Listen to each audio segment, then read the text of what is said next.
Hello friends, कैसे हो आप लोग।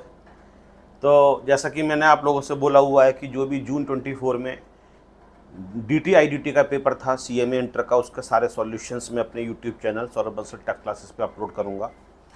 तो जो पहला क्वेश्चन था जिसमें कि 15 एमसीक्यू दे रखे थे वो तो मैंने अपलोड कर दिया है, और जो क्वेश्चन नंबर 2 है उसको भी मैंने अपलोड कर दिया है, जिसके दो पार्ट्स थे, ए और बी। एक सैलरी का क्वेश्चन था और एक स्टेटस और स्कोप ऑफ टोटल इनकम का क्वेश्चन था। आज मैं जो थर्ड क्वेश्चन है उसका सॉल्यूशन अपलोड करूंगा, उसको आपके संग डिस्कस करूंगा। और ये आप वीडियो देखोगे तो इससे आपको एक कॉन्फिडेंस भी मिलेगा कि जहाँ जो हम पढ़ते रहे हैं, जो हमारे सर ने हमें टीच किया था, वैसे ही क्वेश्चंस एग्जाम में आते हैं और बहुत ज़्यादा कठिन नहीं आते हैं। अगर हम रेगुलर स्टडीज करते हैं, टीचर्स की बात मानते हैं, होमवर्क करते हैं, क्लासेस को रेगुलरली अटेंड करते हैं, तो इस पेपर में पास होना काफ़ी ईजी है। पास होना ही नहीं, अच्छे नंबर भी आप इजीली ला सकते हो। तो मिस्टर आराध्य provided the following information in respect of his various house properties. Various house properties, एक से ज़्यादा घर हैं, उनकी वैल्यू दे रखी है। 3 घर दे रखे हैं, तीनों सेल्फ ऑक्यूपाइड हैं। हमें पता चल गया ये डीम लेट आउट का क्वेश्चन है। डीम लेट आउट का क्वेश्चन है। 2 घर आप सेल्फ ऑक्यूपाइड के तरीके से यूज कर सकते हो, लेकिन तीसरे घर को आपको लेट आउट करना चाहिए, और लेट आउट नहीं करोगे तो सरकार उसको मान लेगी डीम लेट आउट, और उसकी इनकम लेट आउट के तरीके से निकाली जाएगी और उस पर आपको टैक्स पे करना पड़ेगा। तो जो आपके लिए दे रखा है दिल्ली, इंदौर, मुंबई, इससे तो कोई फ़र्क नहीं पड़ेगा। म्यूनिसिपल वैल्यू दे रखी है, एफआर दे रखा है, एसआर दे रखा है, म्यूनिसिपल टैक्सेस दे रखा है, रिपेयर्स का तो कोई यूज ही नहीं होगा। इंटरेस्ट ऑन लोन दे रखा है, और लोन कब लिया गया था ये दे रखा है। लोन कब लिया गया है ये इसलिए दे रखा है जिससे कि हमें ये पता चल जाए कि जो लिमिट होती है 30,000 की या 2 लाख की, उसमें से कौन सी लिमिट लगेगी, हम ये पता लगा लें, इसलिए आपके लिए दे रखा है। तो इसमें एक हाउस के लिए माना जाएगा डीम लेट आउट, बाकी 2 के लिए सेल्फ ऑक्यूपाइड माना जाएगा। नीचे ये देख लेते हैं कि उस ओल्ड टैक्स रिजिम के लिए ऑप्ट किया था नहीं किया था। He does not opt to be tax under section 105 BAC of the income tax act 1961। ये गलत है, ये बिल्कुल लैंग्वेज गलत है। ही डज नॉट ऑप्ट नहीं लिखना चाहिए, ये लिखना चाहिए he opted the old tax regime. 15 BAC को ऑप्ट करने की लैंग्वेज टेक्निकली गलत है। 15 BAC डिफॉल्ट है, क्योंकि ये डिफॉल्ट है इसलिए इसके लिए आप ऑप्ट नहीं करोगे, आपको ऑप्ट पुराना वाला करना पड़ेगा। तो इसमें लिखा हुआ है कि 15C को इसने ऑप्ट नहीं किया, मतलब ये कहना चाह रहे हैं ओल्ड रिजीम के अकॉर्डिंग, ओल्ड रिजीम के अकॉर्डिंग आपके लिए निकालना है। बट उसको ये कहना चाहिए था ही ऑप्टेड ओल्ड टैक्स रिजीम, ये लैंग्वेज बेटर होती। He did not opt 15 BAC, इसको मैं बिल्कुल भी अप्रूव नहीं करता हूं। जो भी पेपर डिजाइन कर रहे हैं, जो भी एग्जामिनर्स हैं, उनको ध्यान रखना चाहिए कि एक्ट के अंदर जो अमेंडमेंट्स हुए हैं उसके अकॉर्डिंग क्वेश्चन को डिजाइन किया जाए। अगर 15 BAC के अकॉर्डिंग क्वेश्चन को सॉल्व किया जाता तो क्वेश्चन बहुत ईजी हो जाता, क्योंकि उसमें सेल्फ ऑक्यूपाइड का इंटरेस्ट नहीं मिलता है। तो क्वेश्चन हमें समझ में आ रहा है कि ओल्ड टैक्स रिजीम के अकॉर्डिंग ही पूछा जाना चाहिए था, उसी के अकॉर्डिंग पूछा भी गया है। लैंग्वेज थोड़ी बेटर हो सकती थी। तो पहले क्या करते हैं, तीनों घर को हम लेट आउट मान के उसकी पहले एक एक बार इनकम निकाल लेते हैं। हम इसको डीम लेट आउट मान लेते हैं, इसको भी डीम लेट आउट मान लेते हैं, इसको भी डीम लेट आउट। पहले तीनों कॉम्बिनेशंस बाद में बनाएंगे, पहले तीनों की इनकम निकाल लेते हैं। तो पहले घर की जीएबी कितनी हो जाएगी, 250, और 2 लाख में से जो हायर है 250, लेकिन एसआर से ज़्यादा नहीं होना चाहिए। इसके बाद यहाँ से माइनस करते हैं म्यूनिसिपल टैक्सेस, 15% दे रखा है। 2,50,000 म्यूनिसिपल टैक्सेस का 15% इंटू 15% 37,500। तो ये NAV निकल के आ जाएगा बेटा। तो NAV कितना हो जाएगा, 250 में से इसको माइनस कर देते हैं 2,12,500। यहाँ से माइनस कर देते हैं 30% अंडर सेक्शन 24A। आप प्रॉपर तरीके से प्रेजेंट करना stand deduction under section 24A। तो हम 2,12,500 का निकाल लेते हैं 30%, और ये आ गया 63,750। फिर यहाँ से इंटरेस्ट माइनस करते हैं, और इंटरेस्ट दे रखा है आपके लिए 70,000, 70,000 रुपये इंटरेस्ट माइनस कर दिया। तो पहले घर की इनकम निकल के आ जाएगी 2,12,500 माइनस 63,750, और फिर माइनस कर देंगे 70,000, और ये इनकम आ जाती है 78,750। अगर पहले घर को डीम लेट आउट माना जाए तो इनकम हमने निकाल ली। अब दूसरे घर की इनकम निकाल लेते हैं हम लोग। तो जीएबी कितना होगा, 350, और 3 लाख में हायर हो गया 350, बट 3 लाख से ज़्यादा नहीं हो सकता है, तो ये निकल के आ गया आपका 3 लाख। म्यूनिसिपल टैक्सेस 3,50,000 का 3,50,000 रुपये का 15%, तो ये निकल के आ गया 52,500। तो NAV कितना निकल के आएगा, -52,500, ये निकल के आ गया 2,47,500। यहाँ से 24A में 30% माइनस कर देते हैं, -30%, 2,47,500 इंटू 30%, और ये निकल के आ गया 74,250। यहाँ से 24B इंटरेस्ट माइनस कर देते हैं 1,50,000 रुपये, 1,50,000 माइनस कर दिया तो 2,47,500 माइनस 74,250 माइनस 1,50,000, 23,250। तो दूसरे घर को हमने सेल्फ ऑक्यूपाइड माना, सॉरी डीम लेट आउट माना, तो हमने इनकम निकाल दी। अब इसी तरीके से तीसरे हाउस की इनकम निकाल लेते हैं। तो GAV कितना हो जाएगा, MV और FR whichever is higher, तो वो 750 और 7 लाख में हायर 750, बट SR से ज़्यादा नहीं हो सकता है, तो ये हो गया 6,50,000। यहाँ से माइनस किया म्यूनिसिपल टैक्सेस, वो दे रखे हैं 15% म्यूनिसिपल वैल्यू के, तो 7,50,000 इंटू 15%, 1,12,500। तो यहाँ पे NAV निकाल देते हैं, 650 में से इसके लिए माइनस कर देते हैं, तो निकल के आ जाएगा बेटा 5,37,500। यहाँ से 24A में 30% माइनस कर देते हैं, 5,37,500 इंटू 30%, 1,61,250। यहाँ से 24B माइनस करेंगे और इंटरेस्ट गिवन है 2,50,000। लेट आउट में किसी भी तरीके की कोई लिमिट नहीं लगाई जाती है, जो भी इंटरेस्ट दे रखा होता है वो हमेशा पूरा माइनस कर देते हैं। लेट आउट के केस में जो भी एक्सपेंडिचर किया उसका बेनिफिट हमेशा मिलना चाहिए, और 250 और माइनस कर देते हैं, और आंसर निकल के आ गया 1,26,250। अब हमने पहले घर को डीम लेट आउट मान के इनकम निकाल ली, सेकंड हाउस की इनकम निकाल ली, थर्ड की इनकम निकाल ली। अब कॉम्बिनेशंस बनाते हैं। तो पहले घर को हमने माना डीम लेट आउट, हमने माना हाउस 1 के लिए, तो इनकम हो जाएगी 7,8,750।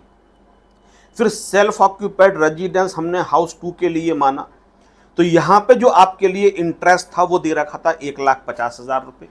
लोन लिया गया था 1988-1999 के लिए, क्योंकि जो लिया गया था वो 1 अप्रैल 01 से पहले लिया गया था, इसलिए 30,000 रुपये की लिमिट लगेगी, इसलिए 30,000 रुपये की लिमिट यहाँ पे लगा दी गई।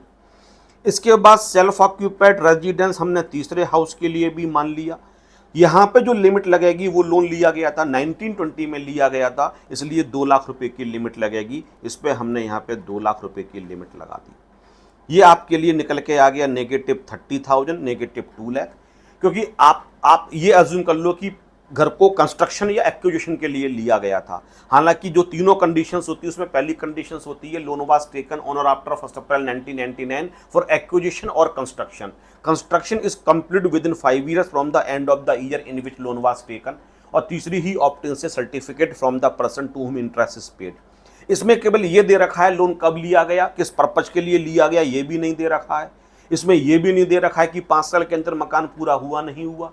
तो हम लोन के बेस पे ही डिसाइड कर लेते हैं। लोन अगर 99 से पहले होगा तो हम ये मान लेंगे कंडीशन सेटिस्फाइड नहीं है। लोन 1 अप्रैल 99 या उसके बाद होगा तो हम मान लेंगे कंडीशन सेटिस्फाइड है। जब H2 को हमने सेल्फ ऑक्यूपाइड माना तो लोन क्योंकि 1 अप्रैल 99 से पहले लिया गया था तो 30,000 का बेनिफिट मिलेगा। तीसरे हाउस को सेल्फ ऑक्यूपाइड मानते हैं, 1920 में लिया गया था तो 7 जो पूरा 250 में से 2 लाख तक का बेनिफिट मिल सकता है, लेकिन एग्रीगेट बेनिफिट जो होगा वो 2 लाख से ज्यादा का नहीं मिलेगा। मैं बेनिफिट क्यों बोल रहा हूं इसके लिए, क्योंकि नेगेटिव इनकम आपकी इनकम को कम करती है, आपको कम टैक्स पे करना पड़ता है। 2,30,000, लेकिन एग्रीगेट जो होगा वो 2 लाख को एक्सीड नहीं करेगा, तो 2 लाख और 7,8,750 ये आंसर नेगेटिव निकल के आ जाती है 121,250। ये पहले ऑप्शन के अंदर आपका, इसको हम ऑप्शन 1 का नाम दे देते हैं। ऑप्शन 1 के कॉम्बिनेशन में ये आंसर निकल के आ गया। अब मैं यहां पे लिखता हूं ऑप्शन 2। इसमें डीम लेट आउट में मानता हूं हाउस 2 के लिए इनकम निकाली थी हमने 23,250। सेल्फ ऑक्यूपाइड रेजिडेंस हाउस 1 के लिए लिखा मैंने, सेल्फ ऑक्यूपाइड रेजिडेंस हाउस 3 के लिए मैंने लिखा। हाउस 1 को 98-99 में लिया गया था तो 30,000 रुपए तक का मिलेगा केवल। हाउस 3 के केस में भी हमने 1920 में लिया था तो 2 लाख रुपए तक का बेनिफिट मिलेगा, लेकिन एग्रीगेट 2 लाख को क्रॉस नहीं करेगा, इसलिए हमने यहां पे 2 लाख रुपए लिख लिया। तो इनकम कितनी निकल के आएगी, और ये इनकम निकल के आएगी -176,750। तो अगर हम सेकंड हाउस को डीमलैट आउट मानते हैं और 1 और 3 को हम मानते हैं आपके लिए सेल्फ ऑक्यूपाइड, तो इस केस के अंदर ये इनकम निकल के आती है। अब यहां पे लिखते हैं ऑप्शन 3। ऑप्शन 3 में हम लोग डीम लेट आउट मानते हैं हाउस 3 के लिए, सेल्फ ऑक्यूपाइड रेजिडेंस हाउस 1 के लिए मान लेते हैं, और सेल्फ ऑक्यूपाइड रेजिडेंस हाउस 2 के लिए मान लेते हैं। हाउस H1 और H2 हमने पहले H1 को डीम लेट आउट मान लिया, फिर H2 को मान लिया, फिर H3 के लिए मान लिया, और H3 के केस में इनकम निकल के आई थी 126,250, लेट आउट की इनकम तो लिख दी। हाउस 1 को आप मानते हो सेल्फ ऑक्यूपाइड, तो क्योंकि लोन 98-99 में लिया गया था तो -30,000 रुपीज इनकम निकल कर आएगी। और हाउस 2 के केस में लोन लिया गया था 98-99 में, तो आपके लिए निकल के आएगा 30,000, लेकिन एग्रीगेट 30,000 रुपए को एक्सीड नहीं कर सकता है। अगर दोनों घर में कंडीशन सेटिस्फाइड नहीं है तो एग्रीगेट 30,000 लगाएंगे, दोनों घर की कंडीशन सेटिस्फाइड है तो एग्रीगेट 2 लाख रुपए लगाएंगे, और एक की सेटिस्फाइड है एक की सेटिस्फाइड नहीं है तब भी 2 लाख रुपए लगाएंगे। पहले वाले केस में एक घर की कंडीशन सेटिस्फाइड थी, एक की सेटिस्फाइड नहीं थी, इसलिए एग्रीगेट 2 लाख रुपए लगाया। दूसरे ऑप्शन घर में एक की सेटिस्फाइड थी, कंडीशन जो लिमिट होती है सेल्फ ऑक्यूपाइड वाली, एक में सेटिस्फाइड नहीं थी, इसलिए एग्रीगेट 2 लाख की लिमिट लगाई। बट H1 H2 के केस में क्योंकि लोन 98-99 में लिए गए थे दोनों केस में, तो दोनों की कंडीशन सेटिस्फाइड नहीं है, तो जो एग्रीगेट लिमिट लगेगी वो 30,000 रुपए की लगेगी। तो यहाँ पे 1,26,250 और 30,000 के बाद आंसर आ जाएगा 96,250। तो आपके पास तीनों ऑप्शंस में आपने इनकम निकाल ली, कितनी कितनी आपकी इनकम निकल के आती है। आपको एक इनकम पे टैक्स पे करना पड़ेगा, तो आपके पास अगर चॉइस है तो डेफिनेटली आप वो इनकम को सिलेक्ट करोगे जो लोएस्ट इनकम होगी।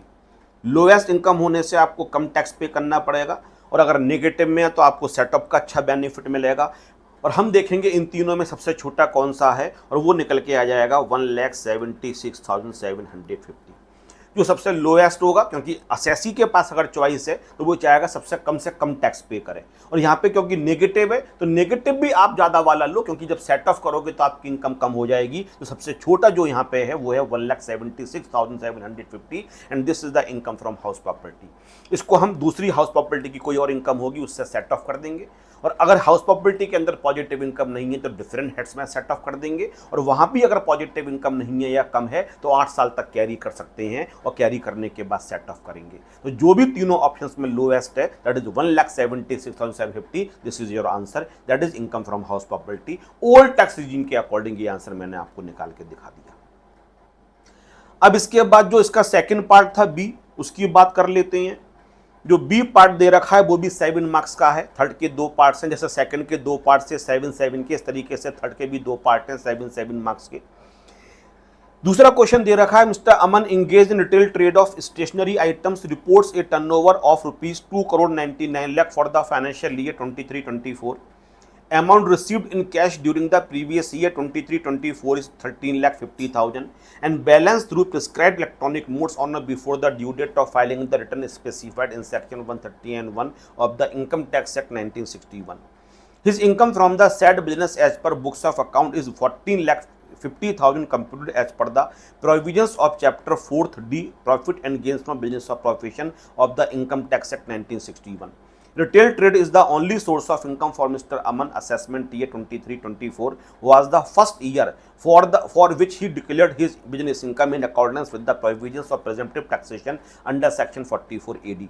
Decide whether Mr. Aman is eligible for presumptive taxation of his income chargeable to tax for the assessment year 24-25. If so, determine his income from retail trades as per the applicable presumptive provisions. Indicate clearly the reasons for the treatment of each item.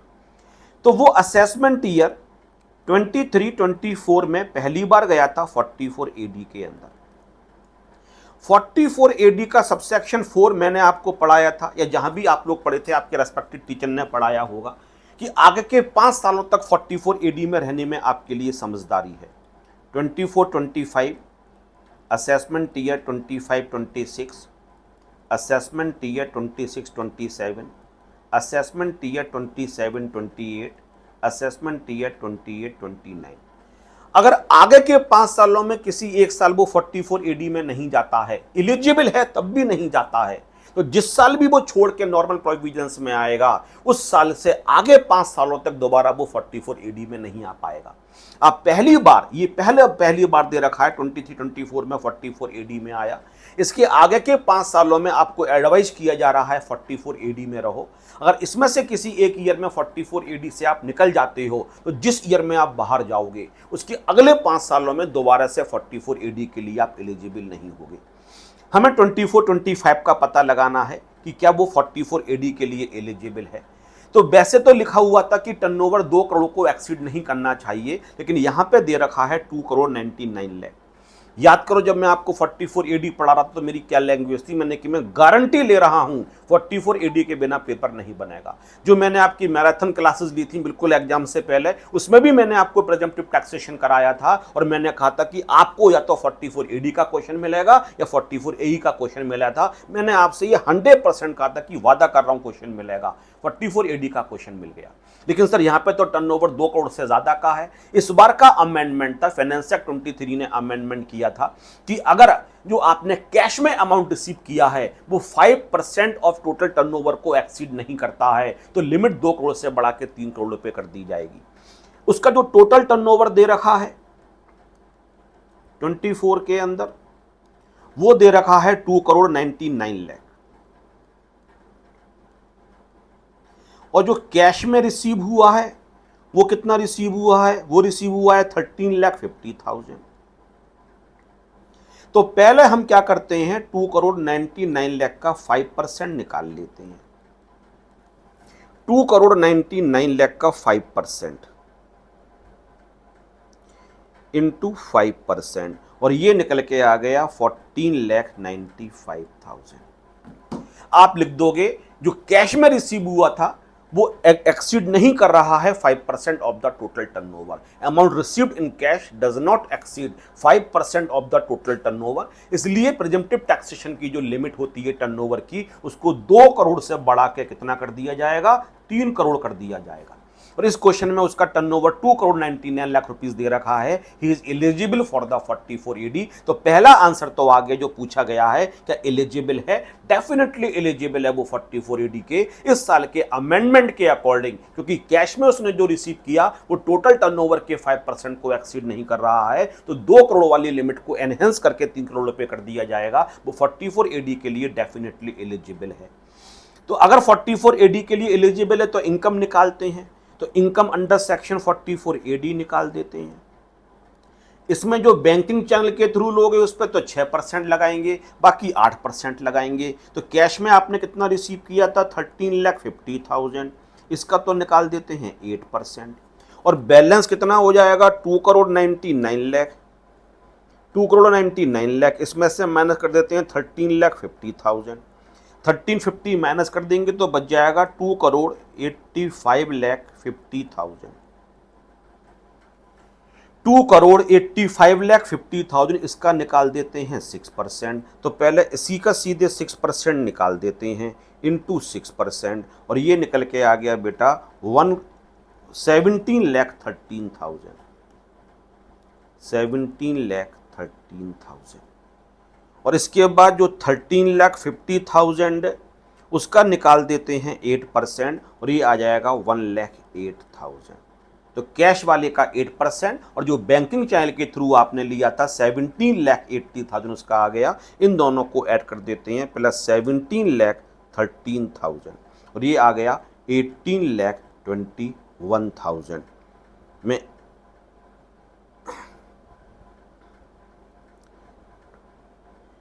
17,13,000 plus 1,08,000, 18,21,000, और ये income 44 AD के according निकल कर आ जाती है। तो 2 question पूछे गए थे, क्या एलिजिबल है, एलिजिबल है। फिर ये पूछा गया था कि प्रेजेंटिव के अकॉर्डिंग इनकम कितनी निकल के आएगी 18,21,000। लेकिन क्योंकि क्वेश्चन में दे रखा है उसके नॉर्मल प्रोविजंस के अकॉर्डिंग इनकम 14,50,000 रुपए निकल के आई थी। जो पीजीबीपी चैप्टर है इनकम टैक्स एक्ट का, जो चैप्टर 4th डी के अंदर दे रखा है, 4th कंप्यूटेशन ऑफ इनकम का चैप्टर होता है, उसके अंदर जो डी है वो पीजीबीपी की इनकम को निकालने का है। उसके अकॉर्डिंग इनकम 14,50,000 रुपये निकल के आई थी। हालांकि क्वेश्चन में पूछा नहीं गया, लेकिन आप लिख सकते हो। उसके पास ऑप्शन है वो रेगुलर प्रोविजंस के अकॉर्डिंग भी अपना टैक्स निकाल सकता है 14,50,000, क्योंकि वो कम निकल के आ रहा है। लेकिन अगर वो रेगुलर प्रोविजंस में जाता है तो 24-25 असेसमेंट ईयर के बाद के जो 5 साल होंगे, उन 5 सालों में 44 एडी के रास्ते उसके लिए बंद हो जाएंगे, क्योंकि वो एक बार पहले 44 एडी में जा चुका है। तो अगले 5 सालों में उसको 44 एडी में रहना चाहिए। लेकिन अगर वो 44 एडी से बाहर चला जाता है तो जिस ईयर में बाहर जाएगा उसके अगले 5 सालों में वो 44 एडी में दोबारा एंटर नहीं कर सकता है। ये बात क्वेश्चन में पूछी नहीं गई है, लेकिन क्योंकि रेगुलर प्रोविजंस के अकॉर्डिंग उसकी इनकम 14,50,000 रुपीज दी गई है, तो मेरी एडवाइस आप लोगों को यही है कि ये भी लिख के आ जाना कि उसकी रेगुलर प्रोविजंस के अकॉर्डिंग क्योंकि इनकम कम निकल के आ रही है, उसके पास ऑप्शन है कि वो रेगुलर प्रोविजंस में जा सकता है। लेकिन अगर वो जाएगा तो अगले जो 5 असेसमेंट ईयर होंगे उसमें दोबारा 44 एडी के अकॉर्डिंग अपनी इनकम को कंप्यूट नहीं कर सकता है। अब बताओ, ये 14 मार्क्स आपको कहीं से भी कठिन लगे? जो आपको क्लास में पढ़ाया गया था, मैं ये मानता हूं हर टीचर ने, दिल्ली में जितने भी टीचर हैं, दिल्ली के पूरे इंडिया में हर टीचर बहुत मेहनत से पढ़ाता है और उन्होंने अपने बच्चों को ये सारे क्वेश्चंस करवाए होंगे।